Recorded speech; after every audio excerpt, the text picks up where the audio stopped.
Hello. ఒక funny incident చెప్పాలనిపించి ఇలా మీ ముందుకొచ్చానండి. ఈరోజు పాకిస్తాన్‌లో లాహోర్‌లో ఇంగ్లాండ్ మరియు ఆస్ట్రేలియా క్రికెట్ మ్యాచ్ జరిగింది కదా! బోత్ ద ప్లేయర్స్ స్టేడియంకొచ్చాక ఆస్ట్రేలియా వాళ్ళ నేషనల్ యాంథమ్ ప్లే చేశారు. ఇంగ్లాండ్‌ది ప్లే చేయబోయి మన నేషనల్ యాంథమ్ ప్లే చేశారు.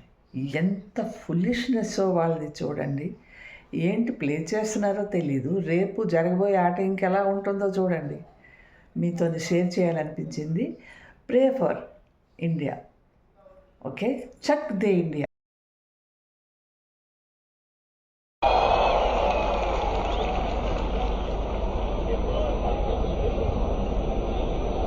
भाग्यविधाता